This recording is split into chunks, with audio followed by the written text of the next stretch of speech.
Well, hey, everybody, welcome back to another hosting.com agency success live stream. I've got one of our repeat expert guides on, Daphne Monroe. I have the pleasure of working with her every day at hosting.com. She is the head of website and content, and she knows her stuff forwards and backwards and how it all connects and how to do it well. And so we've had her, Daphne, on some previous live streams, and you know she brings the good stuff. This is real-time things she's working on, experimenting, and using with a big company at hosting.com, and now sharing those with you. And this is a great topic. I can't wait to take some notes on, Daphne. So welcome back to Agency Success, and I'm going to turn it over to you. Great. Thank you so much, Corey. So excited to be here again. See everybody online. Hello, hello. And yeah, let's get to it. There's a lot to cover today. The topic is going to be all about rich content and video specifically, and how they define the future of SEO. The future of SEO in its own sense is a big topic right now with LLMs and the different ways that crawlers are whipping up answers on different platforms. So we're going to cover all of that. Let me just make sure this works. And okay, great. So, but first, who am I? Corey did give me a phenomenal introduction. Thank you so much for that.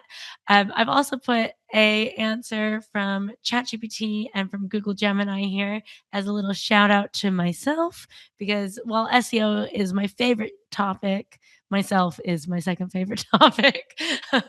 So I also like to show this to prove that whilst I'm talking about SEO, I do know a thing or two about making these models serve up our right answers and things that we want to share. And actually, as I was putting the slide together today, this key philosophy slide on the bottom right-hand corner where it says, quote, just do good stuff because it's good, I think is such a good quote. And honestly, truly my philosophy that I didn't even realize until I read that. So there's one other takeaway from today. Just do good stuff because it's good. Anyways, let's get back to the scheduled topic. So we know that within the past 5 years, search has changed significantly. I've put an example here of an AI overview, which we are running into more than ever. So, when I first heard about these AI overviews, it was back when they were experimenting, and they were called generative search experiences or something like that, that Google had released only in the US. And it was something that was very debated in the SEO community. Is it going to be impactful? Is it something that they're actually going to roll with?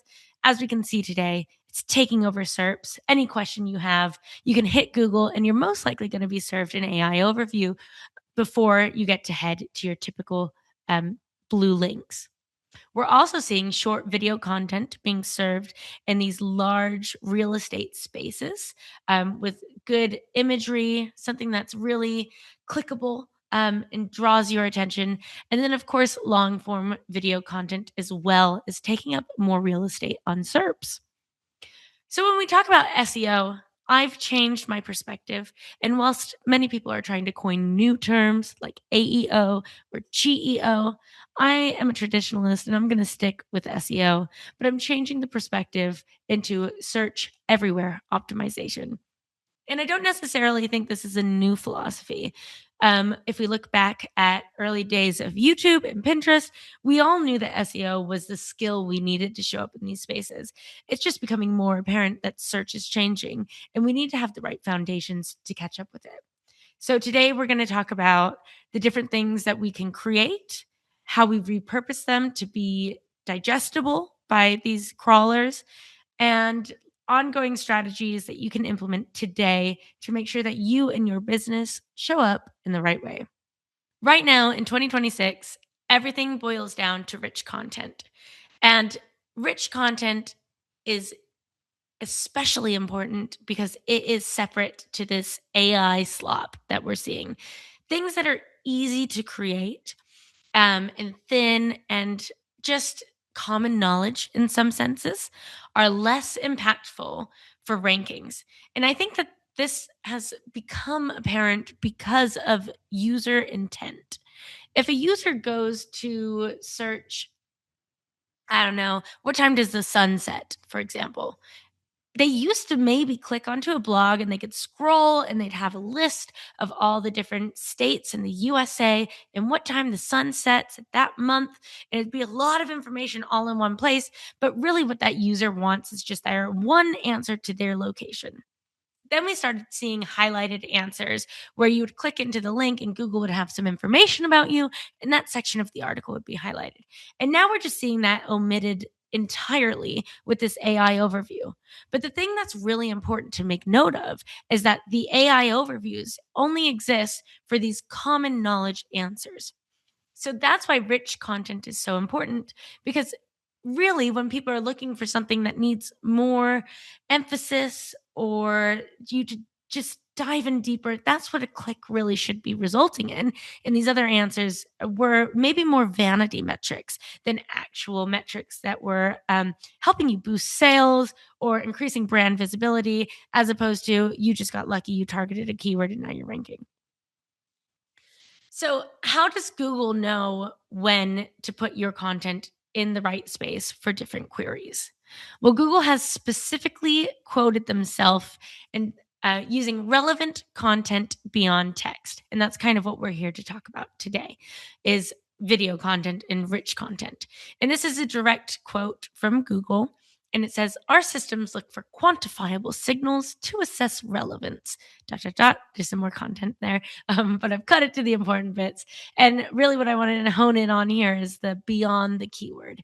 And they go on to say, such as pictures of dogs, videos, or even lists of breeds. So, traditional SEO metrics with content planning would be like lists, FAQs, things that are digestible, structured, using your H1s, H2s all on the page. But really, just the mention of beyond the keyword is the thing that we want to really think about here. And whilst Google doesn't specifically share any guidelines to digestible video content specifically for ranking, we can use this as an understanding of it's not just the keyword anymore. Now, looking at data in action for different platforms across the web, we can see from a Bright Edge study looking at January versus February of 2025, we have seen that AI overviews rose by 25%. And I feel extremely confident in saying that in January 2026, this has significantly increased yet again. However, I didn't have the data to point to, so I've used this. But 25% is still extremely significant. And if you are online, I'm sure that you're seeing your Google SERPs just overflooded with AI overviews. Another stat before we dive into creating videos, just to really drive this idea home, is that 92% of internet users worldwide watch videos every month. I was trying to think of something else that like 92% of people in the world do. And I was like, drink water, maybe. I don't know. That's a huge stat and it covers so many people. And it's just simple to me that if you're not using video, you're not showing up to a lot of people. And we know that video content is just becoming increasingly more what people are looking for. When we talk about different platforms, such as TikTok, which I do want to emphasize is mostly a entertainment platform as opposed to a sales platform, we can see that in the UK alone, and I'm in the UK, so this data was a bit more relevant to me, depending on where you are. I'm sure it's skewed slightly.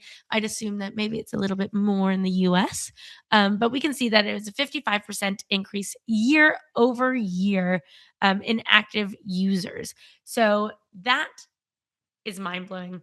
55%. I didn't know anybody who wasn't at least aware of TikTok or consuming some sort of TikTok video from 2024. And that's a number that we just we're going to keep see grow over time. And this is just one example of the short form video content platforms we have available today. Instagram Reels has really kicked off, which was a big competitor once TikTok had kind of overtaken the market. Meta came out with their Instagram Reels, which happened on the Instagram platform. And now I think that receives a significant share of this short form platform viewership. I digress, and we'll continue on because now we need to talk about long form content. So YouTube, which people might be aware is a Google product in a sense, it's owned by Alphabet. So it commands a 200 times citation lead over other video platforms in AI answer engines. So that's not solely Google AI overviews. This is any AI answer engine.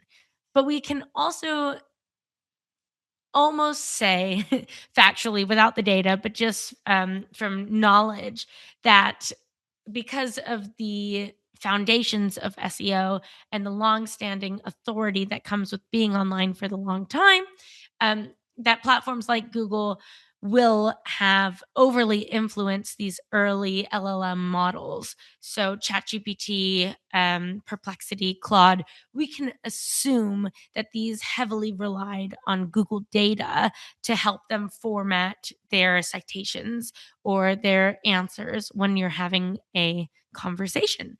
Again, I don't have a study to point to that. I can just say that knowing how Google was one of the first to index the web, it just makes sense. So leveraging YouTube as a Google product to be able to be seen more in these spaces makes a lot of sense. And this data here, I mean, 200 times citation lead is extremely significant, and something that we shouldn't not talk about. And then diving into active user time, UK users, which we discussed 2 slides ago, have an average of 49 hours and 29 minutes of viewing on TikTok a month. So these users are locked in. So even if we're talking about just entertainment content, we know that some things slip through the cracks and we can make changes or be present or be a touch point on this platform for sure. So we just talked about a lot of different platforms, a lot of different ways to format content. So where do we focus? How do we begin this journey? Well, I'm very proud to say that foundations are still everything. Traditional SEO concepts like your structured headings, your keyword research, quality content, words on pages is still super important. Making sure that the things on site that you currently have can be readable is almost more important than ever. However, we're diving into entities a bit more, where traditional SEO research used to be focused on keywords very heavily. And let me use an example about that. So, if I were to be writing blogs about hosting and I was looking at keyword research data in 2015, and I saw that there was a lot of search volume for the keyword best hosting, but then I also saw that there was a lot of search volume for best shared hosting. I would probably in 2015 have completed 2 separate blog articles that were targeting those concepts as separate pieces of information on site because Google used to serve up a lot of different information for keywords that had the same intent. But what we're seeing now more than ever is these crawlers are looking for content that is contextually complete. So in 2026, it's more important to create a single landing page that targets all the different versions of hosting and the best hosting version of that. So you'd have shared, managed, unmanaged WordPress on one article with a table of contents and supporting information around that. So it's a big shift in strategy if you were like a diehard believer in just having a different piece of content for each keyword back in the day.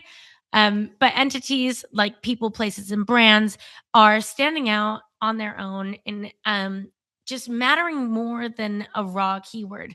The web of keywords and context is building and building. And we know more now than ever that people are looking for the right information than targeted information. So they'd rather go to a page that is topically complete as opposed to having all these other thin content pieces.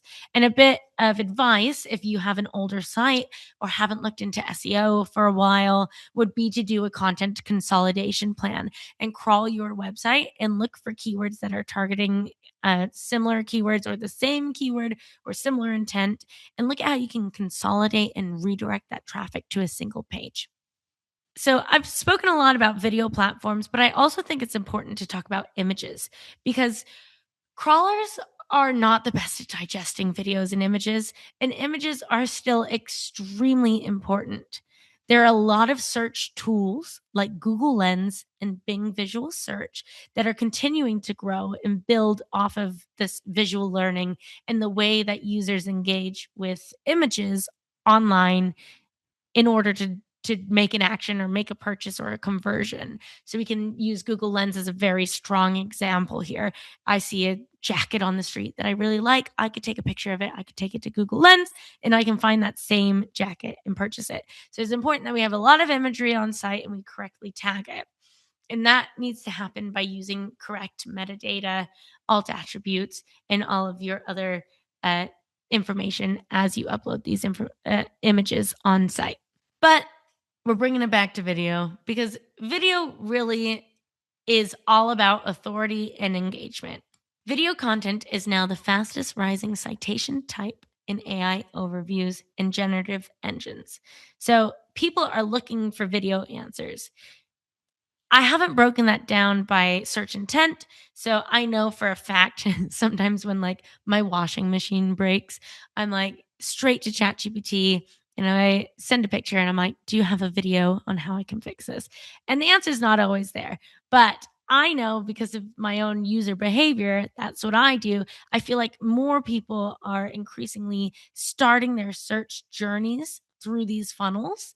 And it's extremely important that we have the right content to answer these questions once these people come through.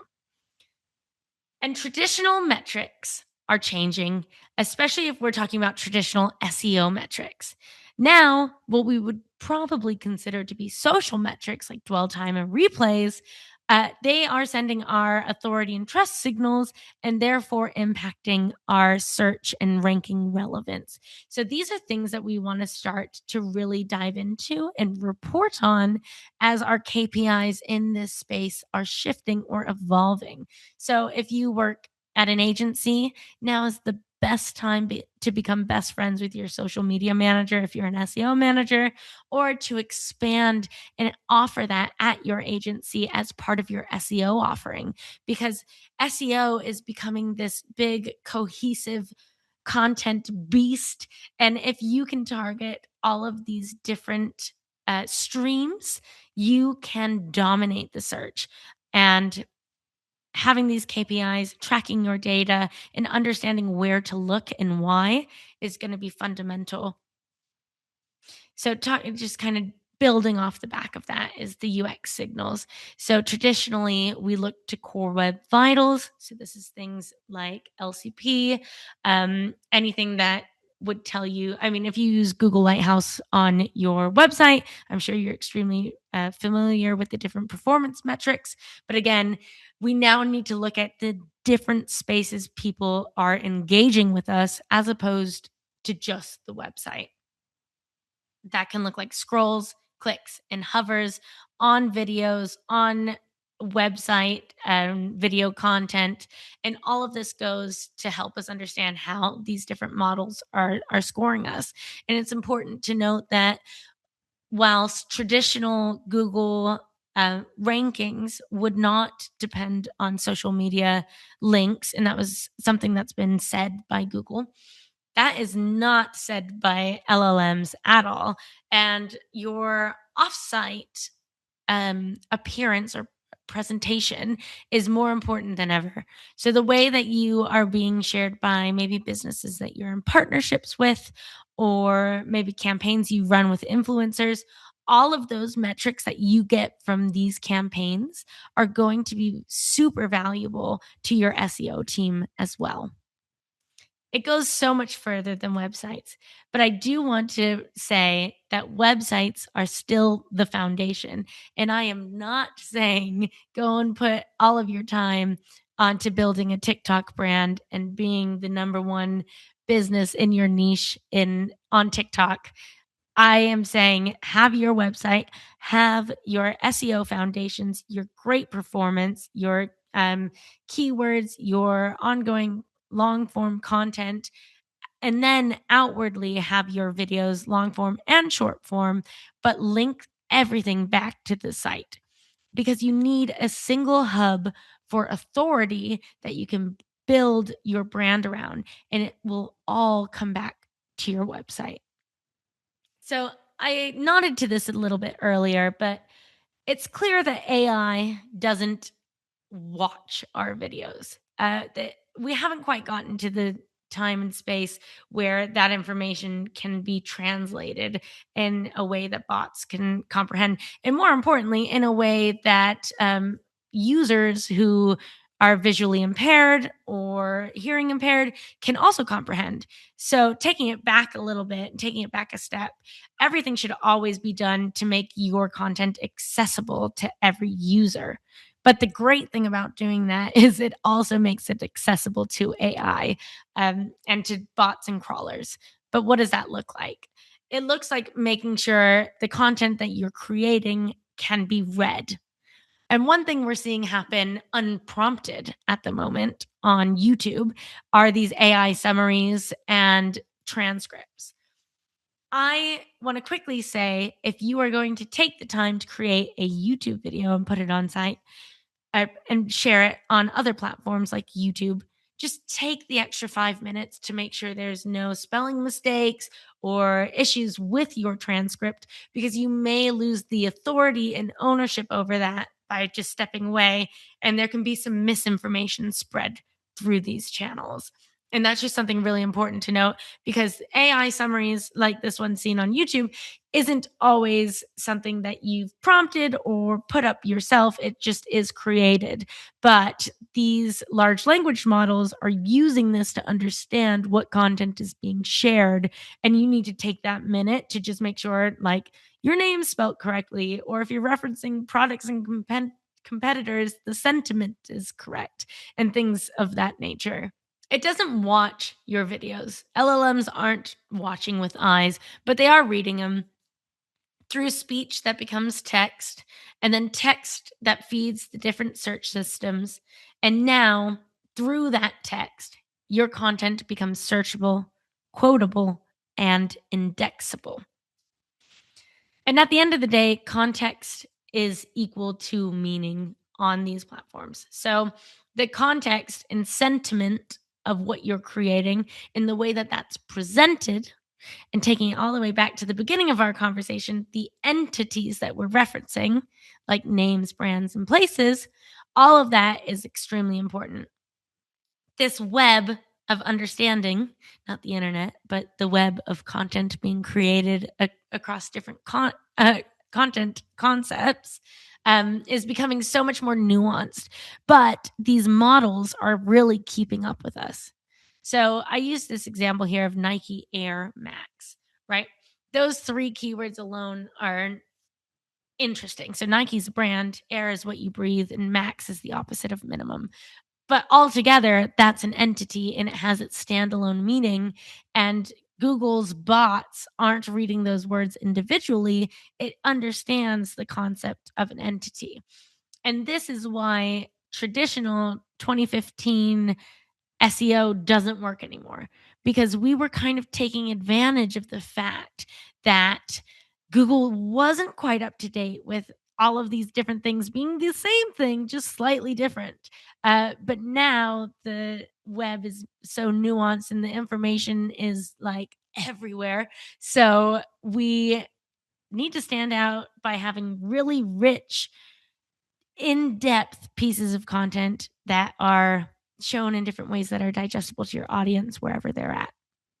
Taking it back to the Nike example, we know that LLMs and bots and crawlers on Google understand these relationships.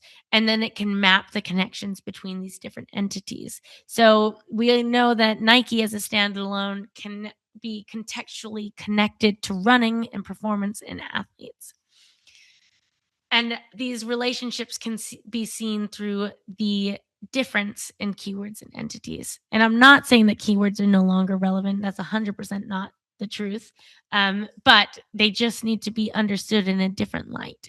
So my keywords for different pages would be running shoes, best shoes, and marathon training. I know as a user, those concepts have enough authority and search intent to be standalone pieces of content. Running shoes have a clear intent. It's probably going to be an article that goes really into depth on the different running shoes available on the market, why they're good for running, and then links offsite to purchase these shoes. Best shoes could take me straight away to a PLP of just like the best shoes of 2026. Like I'm thinking a very girly user experience where you just purchase right away, like Pretty Little Things, for example. And then marathon training as a keyword would be a really in-depth article of how you get yourself from off the couch to running a marathon. But on the other side of that, whilst we used to really rely on keywords to drive our content creation, we now should consider entities as well. So Nike, we say Nike in the UK, and I know that not everybody says Nike, and I never did before I moved here, but it just slipped out. So Nike or Nike would be a brand that we want to actually reference a lot through our content as an entity if that is a brand that we have an affiliation with or want to rank for. Adidas Ultra Boost would be a product that would probably want to result in a product landing page, and then a marathon would be an event. So traditional keyword mapping, still important. Entities can be treated a little bit like keyword stuffing in a sense. You can mention it more and build that relationship across these entities on your websites. So we know that LLMs are not watching our videos, but they are reading them. They're reading these transcripts. But what happens if we don't have a transcript? Well, there's still bots floating through time and space who are reading every title, every caption, and every schema tag that you create. So, video object schema is a type of schema I definitely recommend implementing. And one takeaway I hope everybody has from this is I highly recommend uploading all of your videos to YouTube. And I highly recommend you also uploading those, if you can, on your own website, not embedded from YouTube, but actually as the video content hosted on your own site so that you can implement this schema data.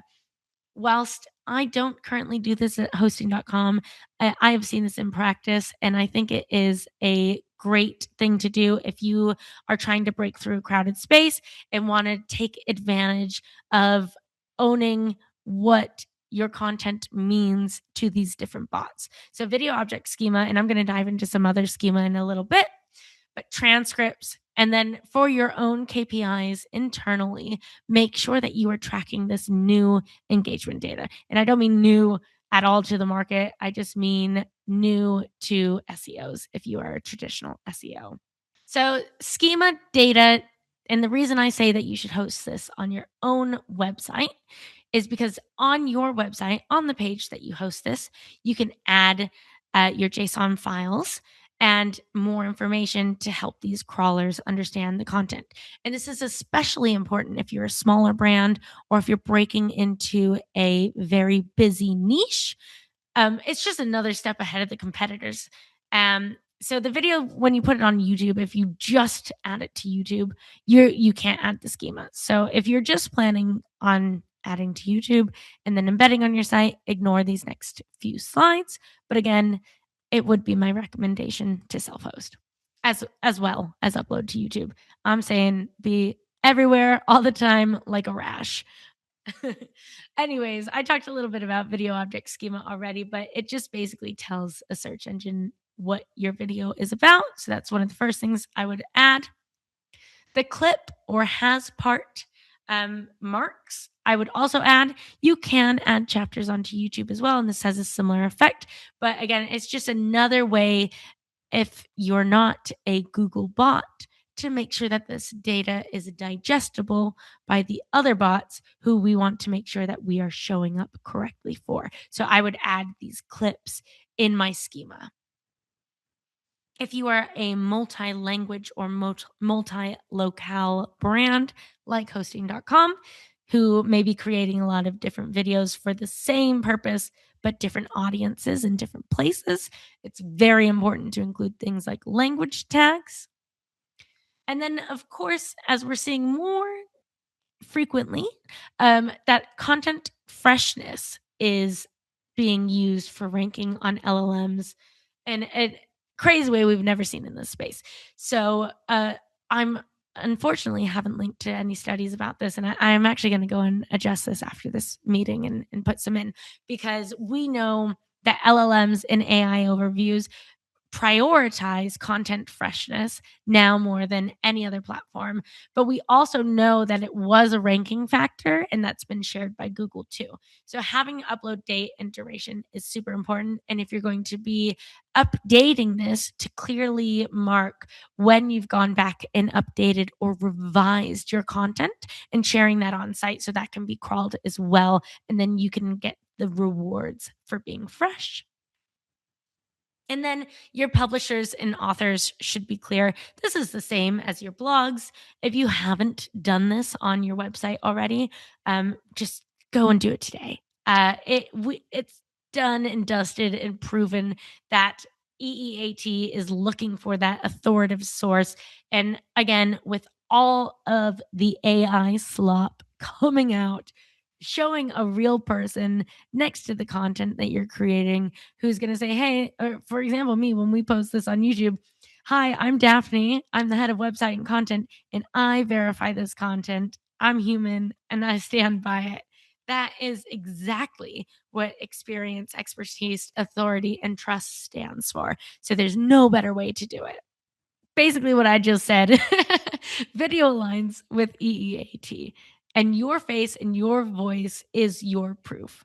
Especially now with Google VO3, for example, you want to show you as opposed to a person that can be whipped up in a 15-second prompt and share why you are the expert in this space.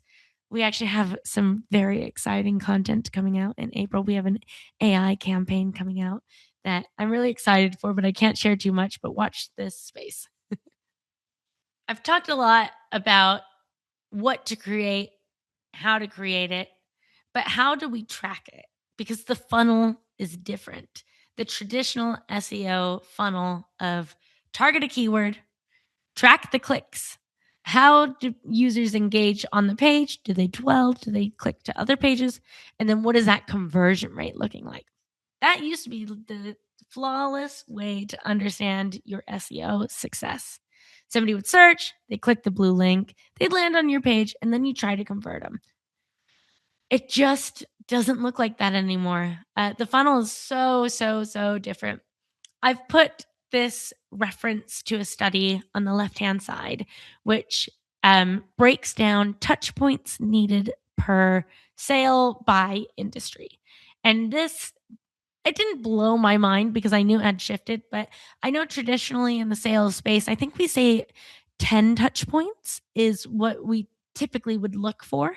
But you can see here, for example, in the energy solutions, we're looking at about 35 touch points with a user. So with this funnel changing, what does that look like? How do we attribute our sale? It's more complicated than ever, and we're still arguing every day about the right way to do it. So that's not what today's talk's about. Maybe we'll do another talk about attribution in the future. But instead, I'll dive into the different ways the funnel has changed. So people are still starting with queries. They are probably hitting Google. In some senses, they're hitting TikTok or ChatGPT, and they're starting on these different platforms with a question. We know that rich results are going to be giving quick answers. So, like our AI overviews, or why can't I think of any other example? When you Google something and it tells you a little bit of information about the company, or people also ask boxes, these can also give quick answers that aren't trackable in the traditional sense because there's no data happening on your site. Nobody's clicking, they're getting their answer on the search. So, perhaps that's a touch point that we don't even know about.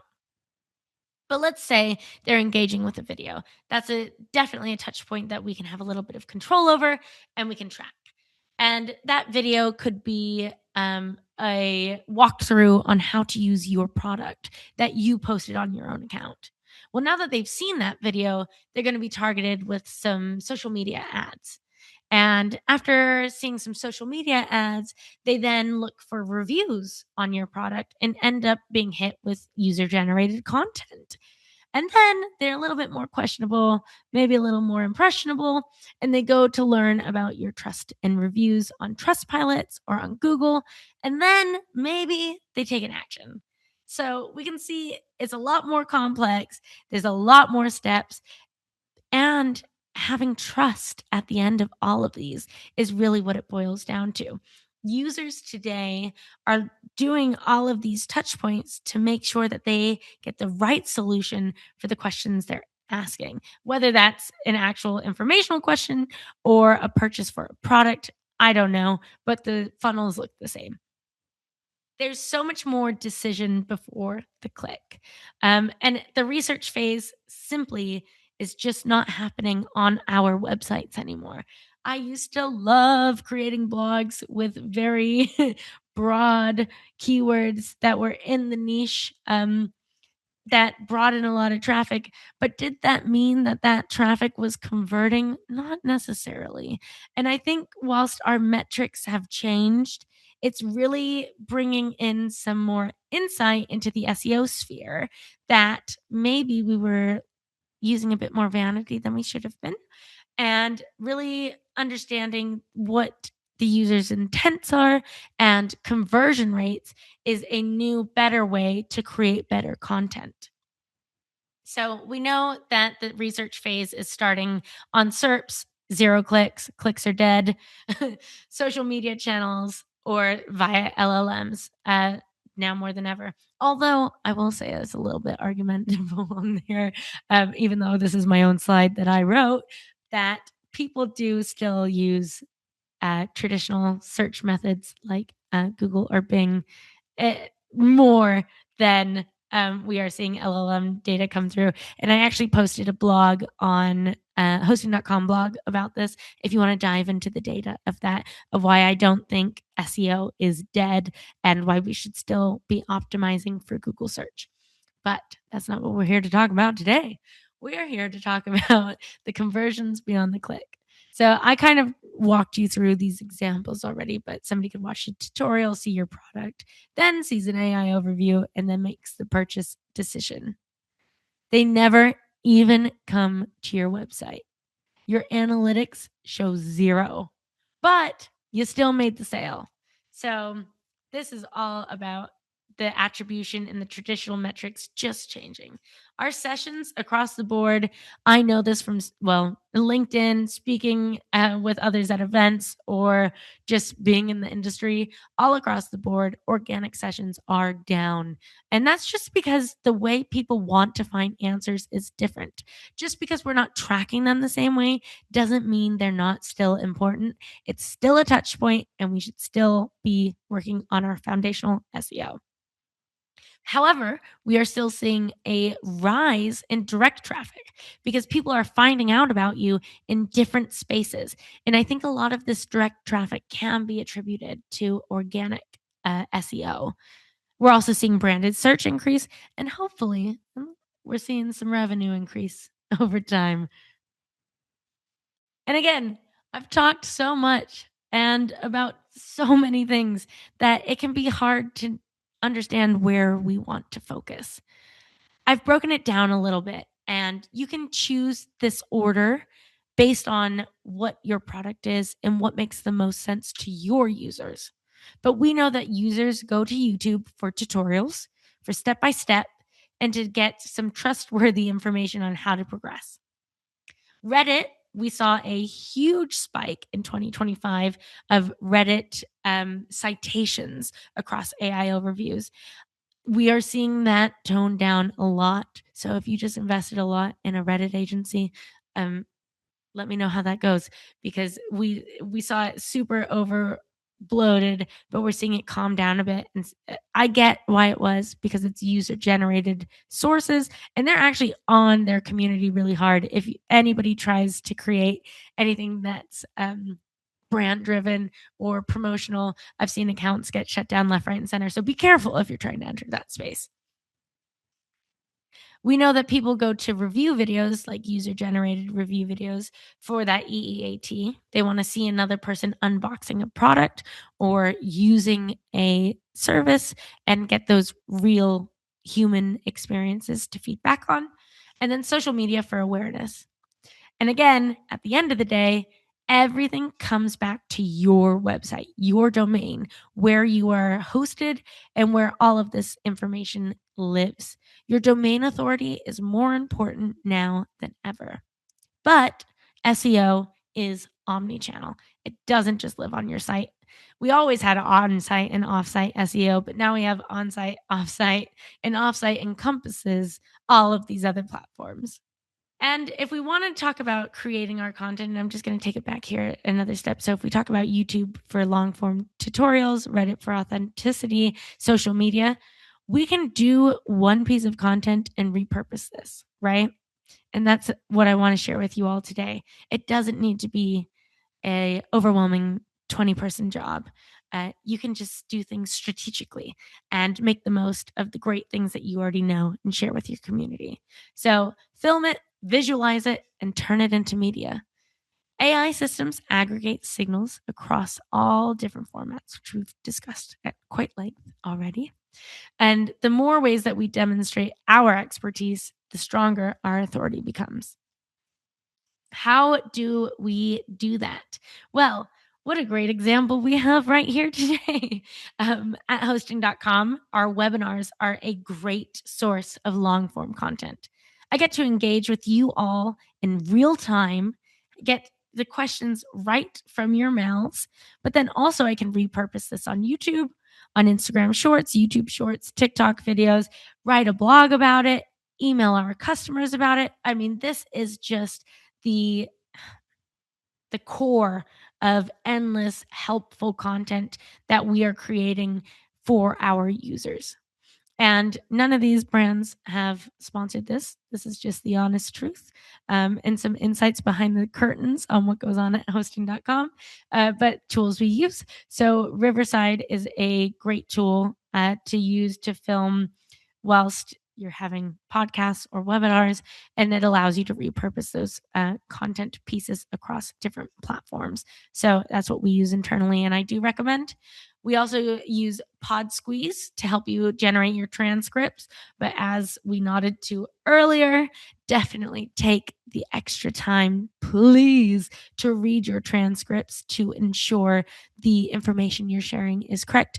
Not only stated correctly, but also spelled correctly, because these models and bots and crawlers will use that spelling to reference you in the future. So take that time, and then also once done, make sure all the different platforms that you're uploading this content to you're inputting this content or linking to the transcript, so that you can build that net and connection between pieces of content. There's a million different platforms you could use to put your content calendars together. ClickUp is one that we love internally. But there's also Coda, which we recently switched to, Monday.com, Asana. I mean, honestly, just the world of project management tools is endless. Find the right one that works for you. And then, of course, just using your social platforms. repurposing this content and sharing it across the net. And this is going to be my final slide for you all today, a little bit of a summary, so we can have a little breath and recap on all the things that we said today. So we still need to write content. We need to write blogs and articles. We need to have in-depth landing pages that allow users to convert with good knowledge. But whilst doing this writing side, we need to extract our entities, like our brand names, our product names, services, software, whatever it is, whatever we want to show up for, and make sure that these entities are shared and linked to correctly. We need to create visuals. So this is traditional imagery across our site, because this is going to encompass our products or our brand or our values. And by having these visuals on site and properly tagged, we can be referenced to in these other platforms that rely on imagery, such as Google Lens or Pinterest. We need to use scripts for our videos, not necessarily before you film your video. If you couldn't tell, I had no script today. But using the transcripts post creation so that we have written down what was said, so it is legible by crawlers, but also by any audience members who perhaps need to rely on screen readers to have that information accessible to them. This bullet point just says upload. Upload everywhere, anywhere that you think that your users are at. Even if you're not sure if your users are there, it doesn't hurt. It takes an extra 30 seconds to just be in another place, be more visible, be more accessible. On your website, add schema. So all of that video schema I shared earlier in the deck, make sure to take a minute to implement that on site. Add the chapters to your video content. Upload your transcript wherever you're uploading your videos, and then repurpose that across everywhere you can. And then what I think is really, really important is this interlinking, especially whilst these crawlers are working overtime and we have all of these different LLMs competing for position number one. We want to make sure that we're making our information really clear on who we are and where we are. And the way we do that is by backlinking to ourselves on our different platforms. So social media, LinkedIn, website, wherever else you need to be, make sure all of your posts have all of that information interlinked to each other. And then our tracking. So as we discussed in great length, traditional tracking has changed. We need to know which KPIs are important to us, and we need to monitor that really closely because things are changing fast and we need to keep up with it. And the best way to know what's going on is to have your data to hand. That's me. Thank you so much. I am going to leave it there, and then hopefully we can dive into some questions. Thanks so much, Daphne. That was outstanding. Learned a bit, took some notes. Some of the questions that came in, as I let you take a drink and just a breath, since you've been talking for a while now, was when you were talking about video. So you're publishing to YouTube, but when you said on your website, and I think you said this was like a bonus next step you could do to go even further. Totally. And there were some questions that came in around, hosting that video on the website. So, just thought, do you have any thoughts? Because my question is, and here's the least technical person on this call today. We got a lot of agency owners in there that know this kind of stuff, but I don't. But so I'm going to ask it my way. Would you still put it on a platform like Wistia or somewhere to get the schema type data that you're talking about? Or how would you approach that? So, I mean, you're welcome to embed it still and add your schema data however you like. But having that full ownership, I do believe gives you that next level up. And if you have the capacity and the space on site, and you're not creating like a 4-hour long video every single day, I can see the benefits to right now in 2026, whilst all these models are scraping and learning, moving quickly, having that self ownership, I think gives you that EEAT and that step ahead of the competitors. I know that's not accessible to everyone, but I do think that that is something that's going to be a quick win and can give you a step ahead in the game. Excellent. I think that helps. And for you all agency owners that were, talking about, would my clients even pay for that? I think Daphne's just given a great case there. Is if video and audio is a big thing for you all, maybe could justify that cost and even get more benefit from the AI and search. Yeah. And But at the also heart, use YouTube, get it going, get it on their site right now, I would think. Definitely. 100%. Yeah. And like I said, like we don't even do this at hosting.com, but if you are a new business and you're just starting and you're trying to break into a space that's like competitive, I think that can give you that leg up right now. And while we can be taking advantage of these models, like working overtime and trying to look for these trust signals, and that gives a trust signal. It's a little bit of a black hat technique. I know it's not for everyone. Excellent. Nope. It's good. Any way to get an edge. I mean, that's what SEO has been about from the beginning. And it's just the same here, is how do you get an edge, and Yeah. thank you for sharing that. Cause I think that's really, it did make me wonder, because how we're doing things, at the moment, but we want to be on that edge. So Doug says, should I be going back to my really old YouTube videos and updating the captions, republish as fresh content, delete the old video, which is bad. No, what direction do you have on that? Well, if you have the time, updating your videos is definitely a good way to go. Just showing that topical authority. I don't mean deleting your videos. I mean showing up again, having that internal linking to that older video to the newer one, and showing that you've been authoritative in this space for a long time and I'm back with an update. We can see through all of our data that Google loves to see those long-standing domains, like, or older content that has that freshness and update. So an example of that would be, I can see Assad's here, and it's nice to see you. Thank you for being here. One of the projects that he's doing right now is we have a lot of articles that are like best plugins of 2020, for example. We're updating those for 2026, and we're changing the URLs to omit the mention of a year, and we're updating it with fresh and relevant content.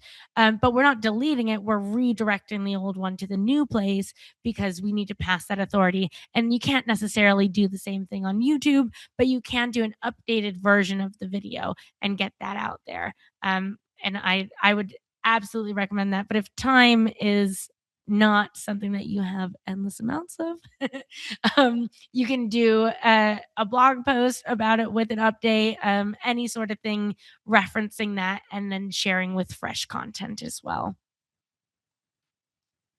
Excellent. Thanks. And I remember a couple of years ago, my thought on this was that you would go back and do those blog posts that were ranking really well. And you kind of confirmed that's a similar strategy for your older YouTube type content and things like that. Okay. Please get your questions in for Daphne. We've got about 6 more minutes. So thankful. She is very busy managing a lot of the teams here at hosting.com. So we always appreciate when she breaks off and does this. And thanks for sharing this real-time stuff. This is a big organization really focused on doing this. So you're getting the benefit of that as part of our agency success community. Okay, let me look through here. Someone asked, and I know this is deeper down into a channel, but how does one link back to the website with YouTube Shorts? And I'm sorry, I don't even know the answer to that question, but if you happen to know, if you don't, we'll go on to the next. Yeah, I mean, just making sure that your links are accessible. To be honest, I don't even know if you can have your link in your YouTube bio. I hope you can. I probably should know that. Katie, But our awesome community project manager, is, I think, here, and she would know because she's doing that short upload right now. So, nice. okay, Jamie says, yes, you can have several links. In the Good. description, I Making guess. anywhere that you're allowed to have links, put your links and create that web, and allow yourself to be connected. So your Shorts account is clearly connected to your website, or your latest blog, etc., and so on. Okay, risking to show I don't really understand this. I have a question for you, Daphne. So let's say we have a client who loves to talk. They're a podcaster, like naturally. And maybe that's a venue they start to record video, but they can just kind of get going. Often like you, by the way, you're so good at doing this live where I go, you didn't have a script? I need a script. But let's say you have a client that really values audio just for a moment and has a podcast. So when we've been talking in the past webinars about SEO and AI, is like we want to keep feeding this content. So how in your mind would a podcast, let's say we got a client that just loves that, be positioned particularly from the I would just think the text output of the transcript being able to be cleaned up just a tad, but out there in the raw, that LLMs can come and search and provide authority. What are your thoughts on all of that? Yeah, absolutely. I was actually, it comes out on Thursday. I was featured on the Masters of Search podcast by Radiant. Little shameless self promotion there. But it was a great conversation. And that is a podcast, like an audio first podcast. And it was interesting to listen to his perspective on search, because he is, Niklas is a professional SEO, and it's an SEO agency, Radiant. I digress. I just delved into the site because I wanted to see, how is he linking? Where is he being seen? Getting yourself on every single platform, I think, is number one. And having that link back to your site, again, is super important in every opportunity that you can. But what he does on his podcast is he also films.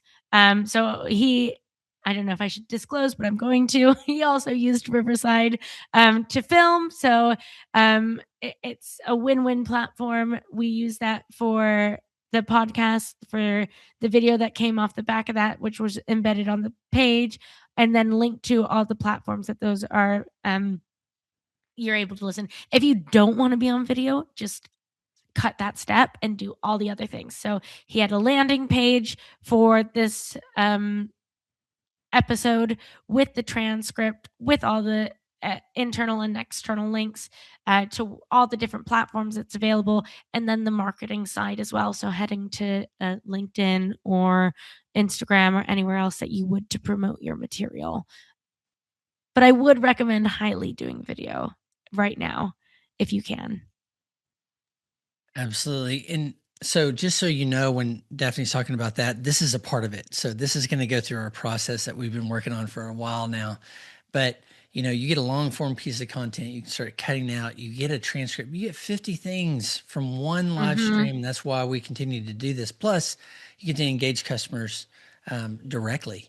So my question, and this is down deep. So if you're just sitting there doing notes and stuff, and the idea is eat, if you get a client that's hard pressed to do content, but you get them on, you start asking them questions, you could turn that into either post that, but turn that into a transcript too, in order to kind of feed those LLMs. Another data point, I guess, is what I'm trying to get at. Like, I see so many podcasts, Daphne, and I think, why don't they have a transcript? Why do Yeah. I know, like on YouTube, you're going to get some of that embedded stuff, but why not go that little bit extra step to feed the EEAT? But that's kind of where I'm trying to get down to my question there, if it's valuable to you or not. Yeah, I just think people don't realize how easy it is. And I think maybe there's still a little bit of fear around using AI in marketing or in your own business. But I got to say, get with it. It's an incredible tool. And you can whip up transcripts right now super quickly. And there's so much you can't do as well. But it's like, I like to think about it as when the computer started replacing the typewriter. Like, it is such a shift, but it unlocks so much potential and saves you so much time. And you can get not just like your transcripts, but also your concepts. And you're still the expert speaking at the end of the day, and you are still the valuable human. And the human part is more important now than ever.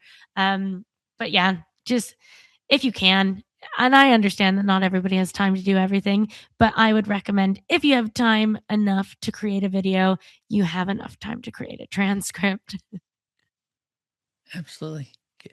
Okay. I think we answered most of the questions that were really about the, embedding of the video. And it's interesting you all sharing that. And I'm curious how your clients and everything, if they're heavily using some of the multimedia topics, audio and video and things like that. Of course, we believe in it here, and we do it because, You get an expert like Daphne on, you get to extract all that content that now we have the tools you've been talking about to make that very actionable and get that out to our customers.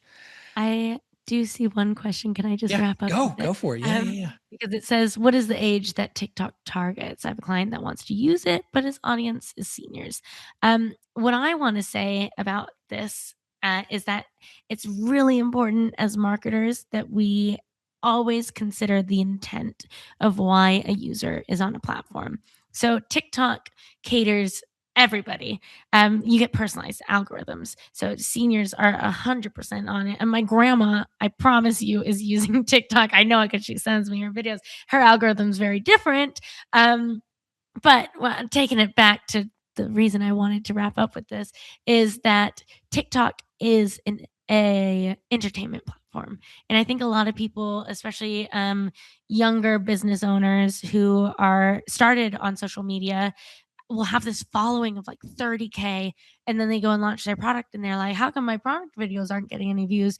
We have to remember that people are coming to this platform specifically for entertainment. So that's why repurposing our content and using it as a touch point is what I want to drive home with this strategy. I'm not saying that you won't get sales from TikTok. We get sales from TikTok. People 100% make lots of money from it. But at the end of the day, the intent of a user when they open their phone and go to this app is to be entertained and less likely to make a purchase. But still get on there because touch points are important. I love anchoring that back into a solid strategy. So excellent. Daphne Monroe, thanks so much. You know how to find her, but keep asking, and we're going to keep asking to get her back on here. So much appreciate you giving these updates for us. A lot to think about, some plans and ideas to actually go back and talk to our clients about. So thank you so much. Great. Thank you so much for having me. And thank you for everybody for engaging and getting involved. I love doing these. We have the best community. Sure do. Thank you all for being here, part of the agency success community at hosting.com, and we'll see you next time.